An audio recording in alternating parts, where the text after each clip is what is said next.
नमस्कार दर्शक बंधु जय श्री राधे।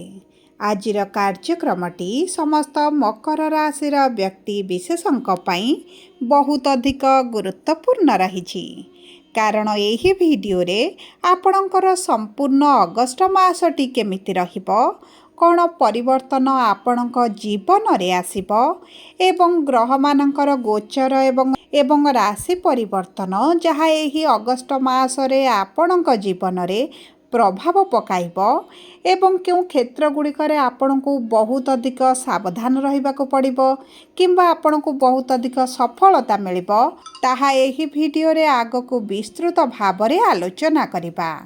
एवं सबुठारु मुख्य कथा हेउछि आपणकर राशिटी मकर हेले मध्य आपणक नक्षत्र अनुजाई आपणक उपरे शुभ प्रभाव पड़िबो ना अशुभ प्रभाव पड़िबो कारण समस्त मकर राशिर व्यक्ति विशेष मानकु एका प्रकारर फल प्राप्ति हेब नाही एवं ता सहित आपणकु एही भिडियोर शेष भागरे जणाइबी कौन करने पड़िबो प्रतिकार स्वरूप जहाँ अशुभत्व को दूर करिबो शुभाशुभ फल को आपणकर द्विगुणित करदेबो विशेष भाव में किछिटा सहज प्रतिकार जहाँ ये श्रावण मासरे करिले आपणक जीवनर बहुत गुड़िए नकारात्मक प्रभाव दूर हो जिवो ताहा आपणको जणाइबी।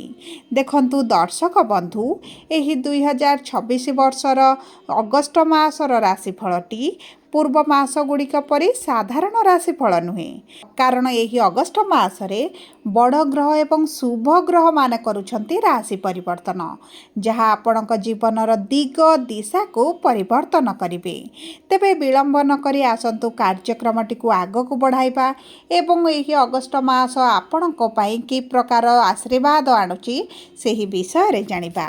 किंतु भिडियोटी आरंभ करिबा पूर्वरु जदि आपणकर भी मकर राशि होइथाए एवं आपण भी ईश्वर को आंतरिक भक्ति एवं विश्वास करती तेबे भिडियोटी को लाइक करंतु कमेंट बॉक्स रे जय जगन्नाथ जय माँ लक्ष्मी अवश्य लिखि दियंतु ता सहित आम सह जोगाजोग करिबा पई भिडियोर मध्य भागरे एक व्हाट्सएप नंबरटी दिया जाइछि जो नंबर साहाय्य आपण आम सह जोगाजोग करी निजर नूतन कुंडली प्रस्तुत करि परिबे कुंडली विश्लेषण कराई परिबे किंबा आपणकर चाकरी विवाह व्यवसाय प्रेम संपर्क शिक्षा स्वास्थ्य संतान को नहीं किछि समस्या रही ताहार सहजरे एवं स्वल्प मूल्य रे समाधान करि परिबे सेतिपई आपण आम सह भिडियोर शेष पर्यंत जोड़ी होई रुहंतु एवं व्हाट्सएप नंबर माध्यम रे आम सह जोगाजोग करी खूब कम मूल्य रे आपणक समस्यार समाधान करंतु।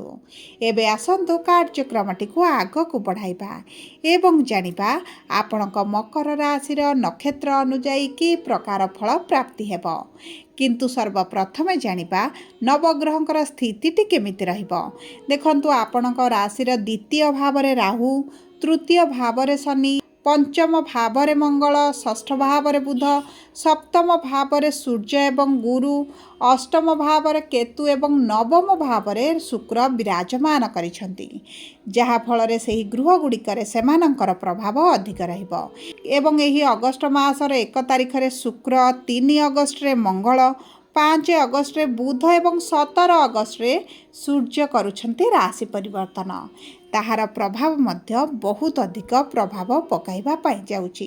तेबे सर्वप्रथम जानिबा उत्तराषाढ़ा मकर राशि 21/10 मकर राशि व्यक्ति विशेष मानकर सूर्य हेउछंती नक्षत्राधिपति विराजमान करिछंती सप्तम भावरे एही अगस्ट मासरे अष्टम भाव को गोचर करिवे।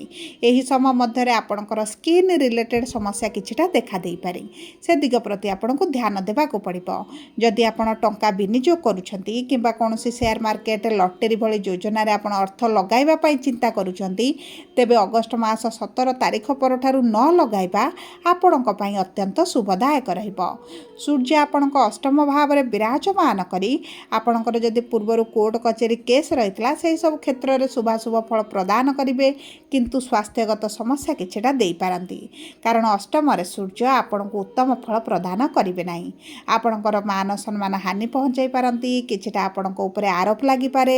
ପାରିବାରିକ ସ୍ଥିତିରେ ମଧ୍ୟ କିଛିଟା ଅସାମଞ୍ଜସ୍ୟ ପରିସ୍ଥିତି ମଧ୍ୟ ଦେଖିପାରନ୍ତି। କିନ୍ତୁ ସପ୍ତମ ଭାବରେ ଦେବଗୁରୁ ବୃହସ୍ପତିଙ୍କର ଉଚ୍ଚସ୍ଥ ହେବାଟି ଆପଣଙ୍କ ବିବାହର ଅତି ପ୍ରବଳ ଯୋଗ ବନାଉଛି। ଆପଣଙ୍କର ବିବାହ ଠିକ୍ ହୋଇପାରେ। ଦୀର୍ଘ ଦିନ ହେଲା ଯଦି ଆପଣଙ୍କ ବିବାହ ପ୍ରସ୍ତାବ ଆସୁନଥିଲା, ବୟସ ବଢ଼ି ଚାଲିଛି, ବିବାହରେ ସମସ୍ୟା ଦେଖୁଛନ୍ତି, ସେହିସବୁ କ୍ଷେତ୍ର ଗୁଡ଼ିକରେ ଆପଣଙ୍କର ଶୁଭାଶୁଭ ଫଳ ପ୍ରାପ୍ତି ହେବ। କିମ୍ବା ଯଦି ଆପଣ ପ୍ରେମ ସମ୍ପର୍କରେ ଅଛନ୍ତି, ପ୍ରେମ ବିବାହ କରିବା ପାଇଁ ଚାହୁଁଛନ୍ତି, ତେବେ ମଧ୍ୟ ଆପଣଙ୍କ ପାଇଁ ଅତ୍ୟନ୍ତ ଶୁଭଦାୟକ ସମୟ ରହିବ। ଏବଂ ଦେଖନ୍ତୁ, ଯଦି ଆପଣ ବ୍ୟବସାୟ କରୁଛନ୍ତି, ବ୍ୟବସାୟ ପାଇଁ କିଛିଟା ଲୋନ୍ ଖୋଜୁଛନ୍ତି, ଇନଭେଷ୍ଟମେଣ୍ଟ ଖୋଜୁଛନ୍ତି, କିମ୍ବା କିଛି ଅର୍ଥର ଆବଶ୍ୟକତା ରହିଛି, ସେହି କ୍ଷେତ୍ରରେ ଆପଣଙ୍କୁ ଶୁଭାଶୁଭ ଫଳ ପ୍ରାପ୍ତି ହେବ। ମାନ ସମ୍ମାନ ବୃଦ୍ଧି ଘଟିବ। ଭାଗ୍ୟ ଆପଣଙ୍କ କର୍ମକ୍ଷେତ୍ରରେ ବଳବାନ ରହିବ। ଶନିଙ୍କର ବକ୍ରି ହେବା ଦ୍ୱିତୀୟ ଭାବକୁ ଆପଣଙ୍କ ବାଣୀ ଉପରେ କିଛିଟା ନିୟନ୍ତ୍ରଣ ଆଣିବେ। ନଚେତ୍ ଆପଣଙ୍କ ପାଟି, ଗଳା, ତଣ୍ଟିରେ ସମସ୍ୟା ସହିତ ଆପଣଙ୍କ ବାଣୀକୁ ନେଇ କିଛିଟା ଖରାପ ଅର୍ଥ କଢ଼ାଯାଇ ଆପଣଙ୍କ ସହିତ ସମ୍ପର୍କ ମଧ୍ୟ ଖରାପ କରିପାରନ୍ତି। କିନ୍ତୁ ଆପଣଙ୍କର ଦୀର୍ଘ ଦିନର ଅଭିଳାଷଟି ପୂରଣ ହୋଇଯିବ। ଆପଣଙ୍କର ଶିକ୍ଷା କ୍ଷେତ୍ରରେ ଅତି ଉତ୍ତମ ଫଳ ପ୍ରାପ୍ତି ହେବ। ଉଚ୍ଚଶିକ୍ଷା କରିବାର ଯଦି ଅଭିଳାଷ ରହିଛି, ତାହା ମଧ୍ୟ ପୂରଣ ହୋଇଯିବ। ବିଶେଷ ଭାବରେ ସରକାରୀ ଚାକିରି ପାଇଁ ଭଲ ସମୟ ରହିଛି। ଏବେ ଆସନ୍ତୁ ଜାଣିବା ଶ୍ରବଣା ମକର ରାଶି 22/10 ମକର ରାଶିର ବ୍ୟକ୍ତି ବିଶେଷମାନଙ୍କର ଚନ୍ଦ୍ରମା ହେଉଛନ୍ତି ନକ୍ଷତ୍ରାଧିପତି। ଚନ୍ଦ୍ରମା ହେଉଛନ୍ତି ଆପଣଙ୍କର ରାଶିର ସପ୍ତମ ଅଧିପତି। ଦେବଗୁରୁ ବୃହସ୍ପତି ସପ୍ତମ ଭାବରେ ବିରାଜମାନ କରିଛନ୍ତି। ପାରିବାରିକ ସମ୍ପର୍କ ଯଦି ଖରାପ ରହିଥିଲା, ସେଥିରେ ମଧ୍ୟ ପରିବର୍ତ୍ତନ ଆସିବ। ଆପଣଙ୍କ ବୈବାହିକ ଜୀବନରେ ମଧୁରତା ଆସିବ। ଉଭୟଙ୍କ ମଧ୍ୟରେ ଯଦି ଦୂରତା ବଢ଼ିଯାଇଛି, ଆପଣଙ୍କ ଜୀବନସାଥୀ ଯଦି ଆପଣଙ୍କ ଠାରୁ ଅଲଗା ରହୁଛନ୍ତି, ତେବେ ମଧ୍ୟ ଆପଣଙ୍କ ସମ୍ପର୍କରେ ନିକଟତରତା ବଢ଼ିବ।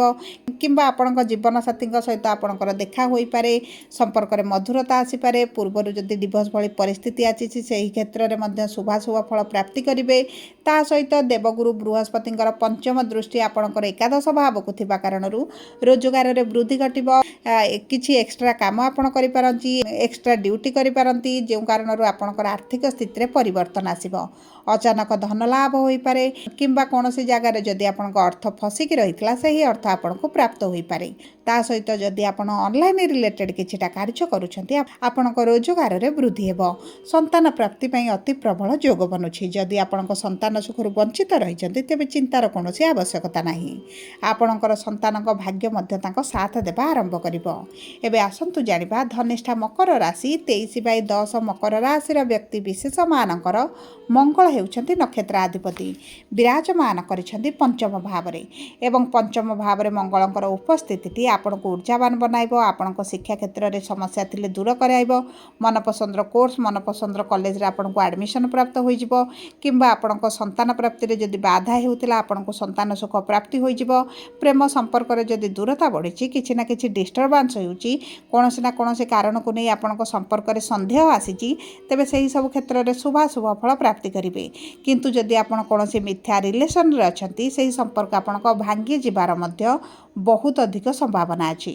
ଆପଣଙ୍କର ଚତୁର୍ଥାଧିପତି ମଙ୍ଗଳ ହୋଇଥିବାରୁ ଜମି, ଭୂମି, ଯାନବାହନ ମଧ୍ୟ ଆପଣ ଏହି ସମୟରେ କ୍ରୟ କରିପାରନ୍ତି। ଦୀର୍ଘ ଦିନର ଯଦି ଆପଣଙ୍କର କିଛି ଇଚ୍ଛା ଅଭିଳାଷ ରହିଥିଲା, ତାହା ମଧ୍ୟ ଆପଣ ପୂରଣ କରିପାରନ୍ତି। ଏବଂ ଆପଣଙ୍କର ଦଶମାଧିପତି ଶୁକ୍ର ଯେହେତୁ ଭାଗ୍ୟର ଭାବରେ ରହିଛନ୍ତି, ଯଦି ଆପଣ ଚାକିରି ପାଇଁ ଦୀର୍ଘ ଦିନ ହେଲା ଆପ୍ଲାଏ କରୁଛନ୍ତି, ଚେଷ୍ଟା କରୁଛନ୍ତି, ପ୍ରାପ୍ତ ହେଉନଥିଲା, ତେବେ ଆପଣଙ୍କ ଚାକିରି ପ୍ରାପ୍ତି ମଧ୍ୟ ହୋଇପାରେ। ଆର୍ଥିକ ସ୍ଥିତିରେ ପରିବର୍ତ୍ତନ ଆସିବ। ଆପଣଙ୍କ ମନୋବଳରେ ବୃଦ୍ଧି ଘଟିବ। ସ୍ୱାସ୍ଥ୍ୟ ସମସ୍ୟା ଥିଲେ ତାହା ଦୂର ହୋଇଯିବ। ଗୁରୁଙ୍କର ସପ୍ତମ ଦୃଷ୍ଟି ଆପଣଙ୍କର ଲଗ୍ନ ଭାବକୁ ଥିବାରୁ ଖାଦ୍ୟ ପାନୀୟ ଉପରେ ବିଶେଷ ଭାବରେ ଧ୍ୟାନ ଦିଅନ୍ତୁ। ଫୁଡ୍ ପଏଜନିଂ, ଡାଇଜେସନରେ ସମସ୍ୟା ମଧ୍ୟ ଆପଣ ଦେଖିପାରନ୍ତି। ଯଦି ଆପଣ କୌଣସି ଦୂରଯାତ୍ରା, ତୀର୍ଥଯାତ୍ରା କରୁଛନ୍ତି, ଆପଣଙ୍କ ଜିନିଷପତ୍ରର ବହୁତ ଅଧିକ ଧ୍ୟାନ ଦିଅନ୍ତୁ। ଚୋରି ହୋଇଯିବାର ମଧ୍ୟ ସମ୍ଭାବନା ଅଛି। କିମ୍ବା ଆପଣଙ୍କର ହଜିଯିବାର ମଧ୍ୟ ସମ୍ଭାବନା ଅଛି। ସବୁ ପରେ ଅଶୁଭତ୍ୱକୁ ଦୂର କରି ଶୁଭାଶୁଭ ଫଳ ବୃଦ୍ଧି କରିବା ପାଇଁ ଆପଣ ପ୍ରତ୍ୟେକ ଦିନ ସୂର୍ଯ୍ୟଙ୍କୁ ପ୍ରାତଃ ସମୟରେ ଜଳ ଅର୍ପଣ କରନ୍ତୁ। ମହାଦେବଙ୍କର ଉପାସନା କରନ୍ତୁ। ଓଁ ନମଃ ଶିବାୟ ମନ୍ତ୍ର ପ୍ରତ୍ୟେକ ଦିନ 108 ଥର ଜପ କରନ୍ତୁ। ପକ୍ଷୀମାନଙ୍କୁ କିଛିଟା ଖାଦ୍ୟ ଦେବା ସହିତ ଶନିବାର ଦିନ କଳା ରଙ୍ଗର ଜିନିଷ କିଛିଟା ଦାନ କରନ୍ତୁ। ଏବଂ ଚେଷ୍ଟା କରନ୍ତୁ ପ୍ରତିଦିନ ହନୁମାନ ଚାଳିଶା ପାଠ କରିବା ପାଇଁ। ଧନ୍ୟବାଦ।